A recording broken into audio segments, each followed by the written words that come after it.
Dari 229 orang pengungsi imigran Rohingya yang ditempatkan di bekas gedung imigrasi Lok Sumawe, saat ini jumlah pengungsi hanya tersisa 67 orang. Sementara sebanyak 162 lainnya telah melarikan diri dari tempat penampungan sementara.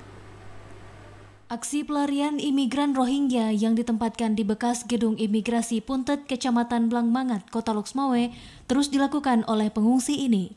Bahkan dari jumlah total yang mendarat sebanyak 229 jiwa, saat ini di penampungan hanya tersisa 67 orang, sementara 162 lainnya telah keluar secara mandiri tanpa pendampingan UNHCR.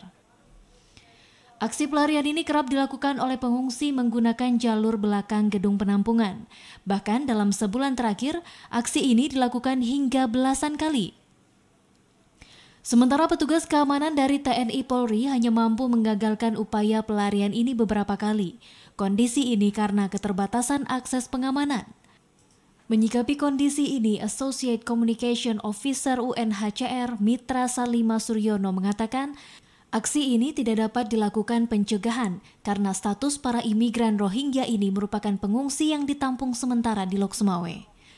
Namun pihaknya menilai aksi ini membahayakan para imigran Rohingya karena kerap terjadi aksi tindak pidana perdagangan manusia. Mitra menambahkan untuk penempatan di Lok Sumawe yang diberikan selama 3 bulan oleh pemerintah, pihaknya masih belum mendapatkan solusi penempatan jangka panjang di negara ketiga, sehingga pihaknya meminta pemerintah daerah untuk melakukan perpanjangan waktu dalam penanganan pengungsi di Lok Sumawe. Saat ini dari sekitar 229 pengungsi Rohingya yang awalnya berada di Lok Sumawe, 160 diantara mereka sudah melanjutkan perjalanan keluar, sehingga tersisa sekitar 60-an pengungsi di Lok Sumawe. Sepertinya untuk beberapa bulan ke depan, para pengungsi Rohingya ini belum bisa mendapatkan solusi jangka panjang di negara lain, sehingga mereka masih harus diberikan bantuan di Indonesia, dan kami akan terus berkoordinasi dengan mitra kerja kami untuk memastikan kebutuhan mereka akan selalu tercukupi.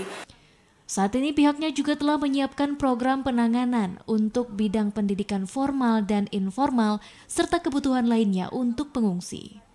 Dari Lok Sumawe, Muhammad Ilyas, TVRI melaporkan.